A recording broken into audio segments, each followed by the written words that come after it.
ராமானுஜதயா பாத்திரம் ஞான வைராகியபூஷணம் ஸ்ரீமத்வேங்கடநாதார்யம் வந்தே வேதாந்த தேசிகம். வேயர் புகழ் வில்லிபுத்தூர் ஆடிப்பூரம் மேன்மேலும் மிக விளங்க விட்டு சித்தன் தூய திருமகளாய் வந்து அரங்கனார்க்கு துழாய் மாலை முடிசூடி கொடுத்த மாதே நேயமுடன் திருப்பாவை பாட்டாரைந்தும் நீ உரைத்த தையொரு திங்கள் பாமாலை ஆய புகழ் 100 அன்புடனே அடியேனு கருள் செய் நீயே. அஸ்மத் குருப்யோ நமக. அனைவருக்கும் அடியேனுடைய நமஸ்காரங்கள். திருப்பாவையினுடைய 18வது நாள் இன்றைய நாள் பாசுரம். உந்து மதகளிற்றன் நோடாத தோல்வழியன் நந்தகோபாலன் மருமகளே நப்பின்னாய் கந்தம் கமழும் குழலி கடைத்திறவாய் வந்தெங்கும் கோழி அழைத்தனகான் மாதவி பந்தல் மேல் பல்கால் குயிலினங்கள் கோவினகான் பந்தார் விரலியுன் மைத்துனன் பேர்பாட செந்தாமரை கையால் சீரார் வளையொழிப்ப வந்து திறவாய் மகிழ்ந்தேலோர் எம்பாவாய். அதி ஆச்சரியமான பாசுரம் இது. 18, 19, 20 இந்த 3 பாசுரங்களுமே பிராட்டியின் வைபோகமாக அமைய பெற்ற பாசுரங்களாக இருக்கு. இந்த பாசுரம் ஏன் முக்கியம் அப்படின்னா, ராமானுஜருக்கு திருப்பாவை ஜீயர் என்ற நாமம் ஏற்பட காரணமாக இருந்த பாசுரமே இந்த பாசுரம் தான். ஏகாந்த அறையில் இளைஞனாக பிராட்டியின் அம்சமாக நப்பின்னை பிராட்டியோடு திருப்பள்ளியில் ஏகாந்தமாக சயனித்து கொண்டிருக்கக்கூடிய பெருமாள் இப்போ வெளியிலிருந்தே போன பாசுரத்துல பாடி எழுப்புறா, ஆனா பதிலையே காணும். அப்ப என்ன புரிஞ்சுண்டா, முதல்ல அடியார்களை எழுப்பின பிறதான் நம்ம பெருமாளை எழுப்ப வேண்டும் அப்படிங்கிறதுனால அடியார்களை எழுப்பி பெருமாள்கிட்ட போனா மறுபடியும் பதில காணும். அப்ப என்ன தெரிய வந்ததுன்னா, பிராட்டியை எழுப்பிய பிறகுதான் நாம பெருமாளை அணுக வேண்டும் அப்படிங்கிறது தெரிய வருது. புருஷகாரமாக பிராட்டியோடு தான் பெருமாளை அணுக வேண்டும் அப்படிங்கிறதும் தெரிய வர இப்போ பிராட்டியை எழுப்பக்கூடிய பாசுரமாக இந்த 18 இருக்கு இல்லையா. இப்போ இந்த பாசுரத்தில் நப்பின்னை பிராட்டியை எழுப்புறா. எப்படி எழுப்புறான்னா, உந்து மதகளிற்ற நோடாத தோல்வழியன் நந்தகோபாலனுடைய மருமகளை நப்பின்னாய். அப்ப நந்தகோபனுடைய மருமகள்னு சொல்றாளே, அப்ப எப்பேற்பட்டவர் நந்தகோபர் அப்படின்னா, நல்ல வலிமை மிக்க மதம் பிடித்த யானைகளை கூட தன் கட்டுப்பாட்டில் கொண்டு வரக்கூடிய வலிமை மிக்கவர் நந்தகோபர். அப்பேற்பட்ட தோல் வலிமை உடையவராம் நந்தகோபர். அவருடைய மருமகளை நப்பின்னா அப்படின்னு சொல்லி கூப்பிடுறா. யார் இந்த நப்பின்னை பிராட்டி அப்படின்னா, கும்பனினுடைய மகளாக இருக்கிறாள். பெருமாள் 7 காளைகளை அடக்கி மணந்தார் என்பது குறிப்பிடத்தக்கது. இப்படி கூப்பிட்டு பார்த்தா பதிலையும் காணுமா. நீங்க உள்ளதான் இருக்கேன்னு நன்னா தெரியும் அம்மா, பதில் சொல்லுங்கோ. கந்தம் கமழும் குழலி கடை திறவாய். உள்ள இருந்து அப்பேற்பட்ட நறுமணம் அப்படியே அந்த கதவையும் தாண்டிண்டு வெள்ள வருது. பெண்களினுடைய கூந்தலுக்கு இயற்கையாகவே மனம் உண்டுங்கிறத மறுபடியும் நிரூபணம் பண்ண இடம் இது. அப்படி இருக்கும் பொழுது நீங்க இல்லைங்கிறத மறைக்கவே முடியாது. உங்களுடைய அந்த மனம் காமிச்சு கொடுத்துடுறது. சொல்லுங்கோ வாங்கோ அப்படின்னு சொல்லி எழுப்புறா. பார்த்தா பதிலையும் காணுமா. சரி, கொஞ்ச நாள் இருந்து பார்க்கலாம் என்னன்னு பார்த்தா பொறுமையா பிராட்டி கிட்ட இருந்து உள்ள சத்தம் வருது. இங்க பாருங்கோமா, கணவன் மனைவி இரவு நேரத்துல ஏகாந்தமா இருக்கும். பொழுதே இன்னும் விடியல, அதுக்குள்ள ஏன் எழுப்புறேல் அப்படின்னு சொல்லி, என்ன அடையாளம் பொழுது விடிஞ்சதுக்கு அப்படின்னு சொல்லி கேக்குறாளாம். அம்மா இங்க பாருங்கோமா, கோழி கூவியாச்சு. குறுக்கத்தி பூப்பந்தல் மேல பலமுறை குயில்கள் கூவியாச்சு. அச்சோ, இது போராதா காலம்பரை விடிஞ்சதற்கான காரணங்கள்னு மறுபடியும் கோஷ்டியில அந்த காரணங்களை சொல்ல ஆரம்பிச்சுட்டாலாம். இவாளுடைய இலக்கு பெருமாளை அடைவது. காரணங்கள் யாரு கேட்டாலும் எப்ப கேட்டாலும் சொல்வது அவ கடமைன்னு கடகட கடகட கடகடன்னு காரணங்களை சொல்ல, இப்ப உள்ள இருந்து பிராட்டி சொல்றாளாம், நீங்க அதை கூவ வச்சிருப்பேன், எனக்கு எப்ப தோன்றதோ அப்பதான் எழுந்து தரப்பேன் அப்படின்ட்டாலாம். உடனே இந்த பெண்கள்லாம் எட்டி ஜன்னல்ல இருந்து எட்டி பாக்குறாளாம். இன்னும் பதில் மட்டும் வந்துட்டே இருக்கு, என்னதான் பண்ணிட்டு இருக்கா உள்ள அப்படின்னு எட்டி பாக்குறாளாம். ஒரு பக்கத்துல ஒரு கையில பந்தும் ஒரு கையில கண்ணனையும் தாங்கி பிடித்தவர் அப்படியே பிராட்டி சயனித்து கொண்டிருக்கிறாளாம். என்ன அப்படின்னா, அந்த பந்தானது அந்த நரர்களான உயிர்களை குறிப்பிடப்படுகிறது. இன்னொரு பக்கம் கண்ணன், அதாவது பரமாத்மா பெருமாளை குறிப்பிடுகிறது. இப்படி பிராட்டியானவள் பாலமாக இருந்து கொண்டு நமக்கும் பெருமாளுக்கும் இடையே பிராட்டியானவள் பாலமாக இருந்து கொண்டு இணைக்கக்கூடியவளாக இருப்பவள் பிராட்டி ஒருத்திதான்ங்கிறத ரொம்ப அதி ஆச்சரியமான ஒரு தத்துவத்தை இந்த இடத்துல நம்மளுக்கு சொல்றா. பந்தார் விரலி உன் மைத்துனன் பேர்பாடு. இங்க பாருங்கம்மா, ஒரு பக்கம் பந்து, ஒரு பக்கம் நாராயணன். இப்படி நீங்க சுமந்துண்டு நீங்க இந்த ஒரு இதுல இருக்கேள், ஸ்திதியில இருக்கேள். நாங்க வந்திருக்கிறது எதுக்கு தெரியுமா? உங்களுடைய மைத்துனன் பேர் பாட, உங்களுடைய அத்தை மகனினுடைய பேர் பாட வந்துள்ளோம். அப்படி பல்லாண்டு பாடணும். அவனுடைய வீர தீர செயல்களை பாடிக்கொண்டே இருக்க வேண்டும். இப்படி பலதரப்பட்ட ஒரு என்ன சொல்றது, ஆசையால நாங்க பாடக்கூடிய விஷயங்கள் அவ்வளவு இருக்கு. பாடணும். வந்து என்ன பண்ணுங்கோ, கதவை தருங்கோ. செந்தாமரை கையால் சீரால் வளையொலிப்ப. அந்த செந்தாமரை, அழகான தாமரை இதழ்கள் போல இருக்கக்கூடிய அந்த திருக்கைகள், அந்த கைகளை நீங்க அப்படியே மெதுவா திறந்து அந்த சீர்மை மிக்க அந்த வளையோசைகள் கேட்க, ஜல் ஜல் ஜல் ஜல் ஜல்னு அந்த சத்தத்தோட, அதோட உங்களுடைய அந்த சிரிப்பு சத்தம் மகிழ்ச்சியாக வந்து கதவை திறக்க வேண்டும், நாங்க காத்து கொண்டிருக்கிறோம் அப்படின்னு சொல்லி அந்த கைங்கரியத்திற்காக துடித்து கொண்டிருக்கிறோம் அம்மா, அது உங்களுக்கு தான் புரியும், நீங்க ஆசையா வந்து கதவை திறக்கணும் அப்படின்னு சொல்லி முடிக்கிறா. பிராட்டி வந்து கதவை திறந்தாளா, அதற்கப்புறம் என்னாச்சு, பெருமாள் வந்தாரா அப்படிங்கறத நம்ம 19-20 பாசுரங்கள்ல நன்னா அனுபவிக்கலாம்.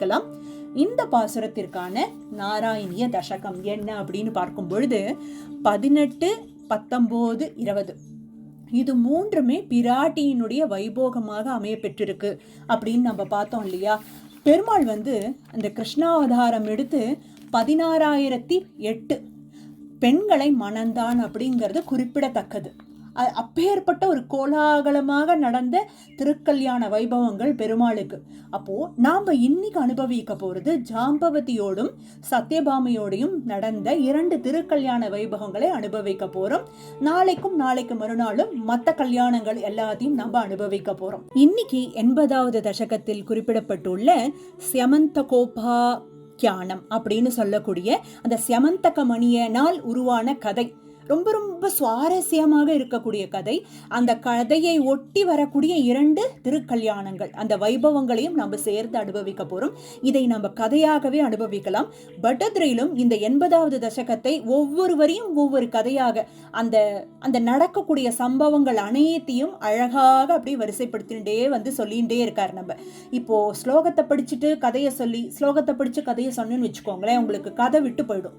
அப்போ நீங்க அப்படியே கதையை கேட்டுட்டே வந்து அப்படியே ஸ்லோகத்தையும் பார்க்கும்போது அதை நன்கு உணர முடியும், என்ன ஏதுங்கிறது நன்கு உணர முடியும். நம்ம முதல்ல கதைக்கே போயிடலாம். என்ன கதை அப்படின்னு பார்க்கும்பொழுது, துவாரகாவில் சத்ரஜித் அப்படின்னு சொல்லக்கூடிய ஒரு சூரிய பக்தன் இருந்தார். அவர் சூரியனுடைய பக்தனாக இருப்பதால் அந்த சூரியன் என்ன பண்ணார், ஸ்யமந்தக மணியை கொடுத்து வைத்தார். அவர்கிட்ட இதை வச்சுக்கோங்கன்னு கொடுக்க, அது ரொம்ப ஒரு அதி ஆச்சரியமான மணியா. என்ன பெருமை அதற்கு அப்படின்னா, பொற்காசுகளை கொட்டக்கூடிய மணி. ஒரு நாளைக்கு 600 கிலோ தங்கம் கொடுக்கக்கூடிய பெருமை உடையதாம் அந்த ஸ்யமந்தக மணி. குருவாயிரப்பா, அதை நீ உனக்கு தருமாறு போய் யார்கிட்ட, சத்ரஜித்துக்கிட்ட கேட்ட. இது ஒரு நல்ல எண்ணத்தோட அவன் யோசிச்சானா? கண்டிப்பாக கிடையாது. இதனால ஆபத்துகள் பல வரும், இல்லாட்டி இவ்வளோ ஒரு அதி ஆச்சரியமான மணியானது இந்த லோகத்துக்காக பயன்படுத்த வேண்டும், இல்லாட்டி மக்களுக்காக அது உபயோகப்பட வேண்டும் அப்படிங்கிற நீ ஒரு நல்ல ஒரு எண்ணத்துல கேட்டிருப்ப. ஆனா பலர் பல பல காரணங்கள் மனசுல வச்சுக்கட்டுமே. ஆனா பட்டதிரியில் சொல்றார், நீ எனக்கு தெரிஞ்ச ஒரே காரணம், அந்த மணியை கேட்டதுக்கு என்ன காரணம் தெரியுமா? சத்யபாமாவை மணப்பதற்கு தானே. பூமி பிராட்டியினுடைய அம்சமாக இருக்கக்கூடிய சத்யபாமாவை மணப்பதற்காக நீ அதை கேட்டாய் அப்படின்னு சொல்லி அந்த முதல் ஸ்லோகத்துல சொல்றார். சத்ரஜித் ரொம்ப அல்ப மனசு கொண்டவன், அதை தர மறுக்கிறான். அது என்ன பண்றான், தன்கிட்ட இருந்தா ஏதாவது ஒரு ஆபத்து வந்துடுமோ அப்படிங்கறதுக்காக தன் தம்பி பிரசேனனன் அப்படிங்கிறவன்ட்ட அதை கொடுத்து வைத்து மறைக்க சொல்றான். இதை பத்திரமா வச்சுக்கோன்னு சொல்லும் பொழுது அவன் என்ன பண்றான், அதை தன்கிட்ட மாட்டிண்டு, மணியா மாட்டிண்டு வேட்டையாட போயிடுறான். வழியில சிங்கம் அவனை அடித்து கொள்ள அந்த கழுத்தில் உள்ள மணியை கவிண்டு போயிடுறது. அத ஒரு கரடி என்ன பார்த்துடுத்து, இந்த சிங்கத்தை பார்த்துடுத்து. அந்த வாயில் மணியை பார்த்து அந்த சிங்கத்தை கொன்று மணியை எடுத்து போயிடுத்தான். இப்போ கரடி எப்படி சிங்கத்தை கொள்ளும் அப்படின்னு பார்த்தா, இது சாதா கரடி இல்லையா, ஜாம்பவான். அதாவது ராமாயணத்திலையும் சரி மகாபாரதத்திலையும் அதி ஆச்சரியமான ஒரு கதாபாத்திரம் அப்படின்னா ஜாம்பவான் தான். இப்ப ஜாம்பவான் வீட்டிற்கு மணியோடு திரும்புகிறார். அதி ஆச்சரியமான மணி இப்ப அவர் கையில இருக்கு. அந்த சமயம்னு பார்த்து அவருக்கு ஒரு ஆண் குழந்தை பிறந்திருக்கிறது. அதன் பேர் வந்து சுகுமாரன் அப்படிங்கிற நாமத்தோடு. வீட்டுக்கு போய் என்ன பண்ணாராம், அந்த குழந்தையினுடைய தொட்டிலுக்கு மேல அந்த மணியை கட்டி வச்சு அந்த குழந்தைக்கு ஒரு அப்படி விளையாட்டு பொருளாக இருக்கட்டும்னு கட்டி வச்சுடுறாராம். இது ஒரு பக்கம் போயின்னு இருக்கா. குழந்தை அதை அனுதினமும் சந்தோஷமா அனுபவிச்சுட்டு இருக்கு. இந்த பக்கம் பிரசேனனை காணும்னு சொல்லி சத்ரஜித் தேட ஆரம்பிக்கிறான். என்னடா இவன் வந்து வேட்டைக்கு போனவன மணியோட வேற போயிருக்கான், ஆளையும் காணும். இவனுக்கு இப்போ சத்ரஜித்துக்கு சந்தேகம் வந்துடுத்து, கிருஷ்ணன் தான் ஏதாவது பண்ணியிருக்கணும், அவன் தான் திருடன், அவன் தான் சத்ரஜித்தையும் ஏதாவது பண்ணி அந்த மணியும் ஏதாவது திருடி எடுத்து வச்சுட்டு இருக்கணும் அப்படின்னு சொல்லி கிருஷ்ணன் மேல சந்தேகப்பட்டு ஊரு ஃபுல்லா இந்த அவதூறான விஷயத்த பரப்புறான். பெருமாள் பார்த்தார், கிருஷ்ணன் பார்த்தார், இந்த விஷயத்த நம்ம தெளிவுபடுத்தி ஆகணும். குருவாயூரப்பா, நீ கையோடு கிளம்பினாய், காடுகளுக்கு தேடி அலைந்தாய், போய் அவனை நாம தேடி கொண்டு கொடுக்காட்டி நம்ம பேர் கெட்டு போயிடுமே அப்படின்னு என்ன பண்ணாராம் பெருமாள், பிரசேனனை தேடி காட்டுக்கு போறார். பார்த்தா பிரசேனனுடைய சடலமானது அந்த காட்டுல கிடக்கு. அப்போ அந்த சடலத்தின் மீது ஒரு சிங்கத்தினுடைய நகை கீறல்கள்லாம் பார்த்துட்டு, ஓ இது வந்து சிங்கத்தால தான் இந்த பாதிப்பாயிருக்கு அப்படின்னு தெரிஞ்சு அந்த சிங்கத்தினுடைய காலடி சுவடுகளை பின்தொடர்ந்து என்ன பண்றாராம், கொஞ்சம் தூரம் நடக்க சிங்கத்தினுடைய சடலமும் பார்த்துடுறார். அப்போ சிங்கமும் செத்து போயிடுத்துங்கிறது இவருக்கு தெரிஞ்சு போயிடுத்து கண்ணனுக்கு. சரி, அந்த சிங்கத்தினுடைய உடம்புல இருக்கக்கூடிய கரடியினுடைய கீறல்கள், இதை ஒரு தடயமாக வைத்துக்கொண்டு அந்த கரடியினுடைய காலடி சுவடுகளை பின்தொடர்ந்து போனா ஒரு குகைக்குள்ள போய் நிக்கிறார். இப்போ குகைக்குள்ள உள்ள போயின்னு இருக்க நீ குருவாயூரப்பா, அந்த குகையிலன்னு பார்த்தா அந்த தொட்டிலுக்கு மேல இருக்கக்கூடிய அந்த சமந்தகமணியை கண்டாய் அப்படின்னு பார்த்த உடனே போய் குருவாயூரப்பா நீ அந்த சமந்தகமணியை எடுத்தாய் அப்படி எடுக்கிறாருன்னு தெரிஞ்ச உடனே ஜாம்பவான் வெளியில வரார். வெளில வந்து, ராமபக்தன் வீட்டில் திருடனா, ஜெய் ஸ்ரீராம், ஸ்ரீராம் ஜெயம், ஸ்ரீராம் ஜெயம் அப்படின்னு சொல்லிட்டு வந்து உன்னை அடிக்க, குருவாயூரப்பா அந்த அடிய கூட நீ ஒவ்வொரு அடியையும் அர்ச்சனையாக ஏற்றுக்கொண்டாய். இப்படி அடிச்சுட்டே இருக்காராம். இவருக்கே சந்தேகம் வந்து கொடுத்து, ஜாம்பவானுக்கு இவ்வளவு அடிச்சும் தாங்கி கொண்டிருக்கிறார், எதுவும் சொல்லவும் இல்லை. ஏன்னா ஜெய் ஸ்ரீராம் ஜெய் ஸ்ரீராம்னு சொல்லிண்டே அடிக்க கிருஷ்ணனுக்கு அதை தடுக்கவும் முடியல. அது அப்படியே என்ன சொல்றது, அர்ச்சனைகளாக தாங்கி கொண்டு சந்தோஷத்தோடு எடுத்துக்கொண்டிருக்கிறாராம். அப்புறம் ஒரு சமயம் பார்த்து, ஒரு சமயம்னா என்ன 28 நாள் இது ஆயிடுறதாம். இந்த மாதிரி அனுதினமும் பெருமாளுக்கு அர்ச்சனை ஆயிண்டே இருக்கு கிருஷ்ணனுக்கு. யார் நீ அப்படின்னு கேட்கும் பொழுது அப்ப சொல்றாராம், நானே ராமன், நானே கிருஷ்ணன்னு சொல்றாராம் பெருமாள். அச்சுச்சோ அபச்சாரப்பட்டுட்டேனேன்னு ரொம்ப மனசு வருந்துறார் ஜாம்பவான். இந்த மணி இல்ல, என்னோட பெண்மணியும் உங்களுக்கு தான் சொல்லி முதல் பெண் ஜாம்பவதி, அடுத்ததுதான் சுகுமாரன் பிறக்கிறான். ஜாம்பவதியை திருமணம் செய்து கொடுத்து கல்யாண சீதகமா அந்த சமந்தக மணியையும் கொடுத்துடுறாராம் ஜாம்பவான். இதுதான் ஜாம்பவதியினுடைய கல்யாணமானது அதி ஆச்சரியமாக நடந்தது. இப்ப என்ன பண்றார் பெருமாள்னா, அந்த சத்ரஜித்துக்கே கொண்டு அதை கொடுத்துடலாம் அப்படிங்கறதுக்காக அந்த சமந்தக மணியை எடுத்துன்னு வந்து சத்ரஜித்திட்ட கொடுத்துடுற. சத்ரஜித் என்ன பண்ணிடுறான், தன் தவறை உணர்ந்து தன் பெண்ணை திருமணம் செய்து கொடுக்கிறார். யார் சத்ரஜித்தோட பெண் அப்படின்னு பார்த்தா சத்யபாமா. சரி, சத்யபாமாச்சோ இவ்வளவு பெரிய அபச்சாரப்பட்டு இப்படி ஒரு பெரிய பழிய போட்டுட்டோமே கிருஷ்ணன் மேலன்னு சொல்லி பிராட்டியை சத்யபாமாவை, பூமி தேவியின் அம்சமாக இருக்கக்கூடிய சத்யபாமாவை பெருமாளுக்கு கல்யாணம் பண்ணி கொடுத்து, இதை நீங்களே வச்சுக்கோங்கோ, அதாவது சீதகமா இந்த மணியும் நீங்களே வச்சுக்கோங்கோ அப்படின்னு சொல்லி கொடுக்கிறார். உடனே அதை கண்ணன் மறுக்கிறார். இல்ல என்னுடைய இலக்கு சமந்தக மணி கிடையாது, இதனால் நல்ல விஷயங்கள் நடக்கணுங்கிறது தான் யோசிச்சேன் அப்படின்னு பெருமாள் சொல்ல, திரும்பி சத்ரஜித்கிட்டயே அந்த மணியை கொடுத்துடுற. இப்போ என்ன ஒரு பிரச்சனை நடக்கிறது அப்படின்னா, சத்ரஜித் வந்து கண்ணனுக்கு திருமணம் முடிச்சு வைக்கிறதுக்கு முன்னாடி சத்யபாமாவை 3 பேருக்கு வாக்கு கொடுத்துடுற. யாருக்குன்னா அக்ரூரன், கிருதவர்மா, சததன்வா அப்படிங்கிற அந்த 3 பேருக்கு. இவ 3 பேரும் நல்லவர்களான கிடையவே கிடையாது. சததன்வாங்கிறவன் ஒரு பெரிய ரவுடி, கிருதவர்மாவும் அதுதான். ஆனா அக்ரூரன் வந்து இதுல எப்படியும் மிஸ்மேட்சான ஒரு பர்சன் இதுல வந்துடுற. ஏன்னா கம்சனோடு இருந்து, கம்சன் அந்த ராஜ்யத்துல அவன் கூடவே இருந்து அந்த சாப்பாட்டை சாப்பிட்ட அந்த ஒரு பலன் தான் இந்த மாதிரியான கெட்ட செயல்களோட பண்ணக்கூடியவாளோட ஒரு சம்பந்தம் ஆயிடுறது, ஏற்பட்டு போயிடுறது அப்படின்னு அழகா வியாக்கியானத்துல வர்ணிக்கிறா பெரியவாள்லாம். என்னைக்குமே நம்மளை சுத்தி இருக்கக்கூடிய ஒரு சத்சங்கமானது நல்ல சத்சங்கமாக இருக்கணும். பெருமாளை பற்றி பேசக்கூடிய, பெருமாளினுடைய அந்த உச்சிஷ்டத்தை சாப்பிடக்கூடிய ஒரு நல்ல பக்தர்களாக தான் நாம என்னைக்குமே இருக்கணும் அப்படிங்கிறது தெரியறது. இந்த மாதிரி தவறான இடத்தில் தவறான முறையில் வந்த அந்த ஒரு வேளை சாப்பாடு கூட நம்மளுடைய சிந்தனையை கூட மாற்றி விடுகிறது அப்படிங்கறத தான் இதுல இருந்து நாம புரிஞ்சுக்க வேண்டியது. இப்படி அக்ரூரனும் அதுல இருக்கார். இவா 3 பேருக்கும் ரொம்ப ரொம்ப மனசுல ஒரு விரோதம். ஏன்னா தனக்கு வாக்கு கொடுத்து, உங்க 3 பேர்ல யாராவது ஒருத்தருக்கு சத்யபாமாவை கல்யாணம் பண்ணி தரேன்னு சொல்லி சத்ருஜித் வாக்கு கொடுத்து அந்த வாக்கை மீறி கிருஷ்ணனுக்கு பண்ணி கொடுத்ததுல இவாளுக்கு அப்பேற்பட்ட விரோதம் ஏற்பட்டு போயிடுறது. இவனை ஏதாவது பண்ணி ஆகணுமே சத்ருஜித்த அப்படின்னு சொல்லி இப்ப வேற மணியும் வேற, அந்த செமந்தக மணியும் சத்ருஜித்து கிட்ட தான் இருக்கு. இப்ப என்ன ஆயிடுறது, இந்த திவ்ய தம்பதிகள் கண்ணனும் சத்யபாமாவும் ஆனந்தமா தன்னுடைய நாட்களை கழிச்சுட்டு இருக்கான். அப்போ அன்னைக்கு ஒரு நாள் பாண்டவர்களும் குந்தி தேவியும் அரக்கு மாளிகையில மரணம் அப்படிங்கிற செய்தி வருது கண்ணனுக்கு. அப்போ குருவாயூரப்பா நீ கடகடகடன் புறப்பட்டு கிளம்பிட்ட ஹஸ்தினாபுரத்துக்கு, என்னாச்சோ அப்படிங்கறதுக்காக போய் விசாரிக்கிறதுக்காக கிளம்பிட்ட. இந்த இடைப்பட்ட காலத்துல இந்த அக்ரூரர், கிருதவர்மா, சததன்வா இந்த 3 பேர் இருக்காள். ஏதாவது தக்க தருணத்துக்கு காத்துன்னு இருக்கா, நம்ம சத்ரஜித்துக்கு ஏதாவது பண்ணணும், அவனை நாம ஒழிச்சு கட்டணும்னு காத்துன்னு இருக்கா இவா 3 பேரும். சததன்வாங்கிறவன் சத்ரஜித்தை கொன்று விடுகிறான். எதுக்காக, அந்த செமந்தக மணிக்காக. சத்ரஜித்தை கொன்னுட்டு அந்த செமந்தக மணியையும் களவாடிண்டு போயிடுறான். இப்போ அவ அப்பா செத்து போயிட்டா, சத்யபாமாவுடைய அப்பா சத்ரஜித் செத்து போயிட்டா. அந்த துக்கத்துல இருக்கா சத்யபாமா. இப்போ கிருஷ்ணனை அழைக்கிறான். ஏன்னா இப்ப கிருஷ்ணன் ஹஸ்தினாபுரம் போயிருக்கான். அப்போ அவ என்ன பண்ணாலாம், துவாரகால இருந்து ஹஸ்தினாபுரத்துக்கு தானே தேர் ஓட்டிட்டு போய் கிருஷ்ணனை அழைச்சிட்டு வர.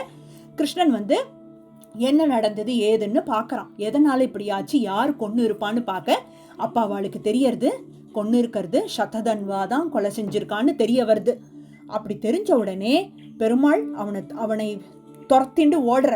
போகும்பொழுது அவன் தப்பிச்சு ஓடுறான். சததன்வாங்கிறவன் தப்பிச்சு ஓடுறான், மித்திலை வரைக்கும் போயிடுறான். பெருமாள் என்ன பண்றார், மித்திலையில சக்கராயுதத்தால் அவனை வதம் செய்து முடிக்கிறார். கிருஷ்ணன் வதம் செய்துட்டு சரி செமந்தகமணி இவன்ட்ட தானே இருக்கணும், ஏன்னா இவன் தானே கொன்னு இருக்கான்னு பார்த்து செமந்தகமணி இருக்கான்னு பார்த்தா செமந்தகமணி அவன்கிட்ட இல்லை. இப்போ கிருஷ்ணனும் பலராமனும் தான் சேர்ந்து போய் இந்த விஷயத்த பண்றான். பார்த்தா இப்ப பலராமனுக்கு சந்தேகம் வந்துடுது. கிருஷ்ணா, செமந்தகமணியை நீ தான் எடுத்திருக்கியா, அந்த மணிக்காக தானே நீ இவனை பின்தொடர்ந்து வந்த அப்படின்னு சொல்லி பலராமனுக்கு அப்படி சந்தேகம் வரா மாதிரி ஒரு சூழலை பெருமாள் ஏற்படுத்தி கொடுக்கிற. இதுவும் பெருமாளினுடைய ஒரு லீலை. எதற்காக இந்த ஒரு லீலைங்கிறத நீ நம்ம இப்ப அனுபவிப்போம். பலராமனுக்கு கிருஷ்ணன் மேல ஒரு சந்தேகம் வர அவர் என்ன பண்ணிடுறார், உன்னோட பேசி பிரயோஜனம் இல்லை அப்படின்னு சொல்லிட்டு அவர் இடைப்பட்ட காலத்துல தனியா அவர் போயிடுறார். பலராமன் வந்து கிருஷ்ணனை விட்டு பிரிஞ்சு போயிடுறார். அப்போ இந்த சந்தர்ப்பத்தை, அதாவது பலராமன் இப்ப தனித்து இருக்கார், கிருஷ்ணனோடு இல்லாம தனியா இருக்கக்கூடிய அந்த தருணம், அந்த சந்தர்ப்பத்தை துரியோதனன் தனக்கு சாதகமாக்கி, எதுக்காக சாதகமாக்கிக்கிறான் அப்படின்னா கதாயுத்தம் பலராமன் பயிலனும் அப்படிங்கிறது துரியோதனனுக்கு அவ்வளோ நாள் வெகு நாள் ஆசை. பெருமாள் என்ன பண்றார், எதிரியை எல்லா விதத்திலையும் அவளை எல்லாத்தையும் தயார்படுத்திட்டு தான் குருக்ஷேத்திரத்துக்கே அனுப்புறார். பெருமாள் எல்லாரையுமே பாரபட்சம் இல்லாம எல்லாருக்கும் எல்லாத்தையும் பண்ணி கொடுக்கிறார்.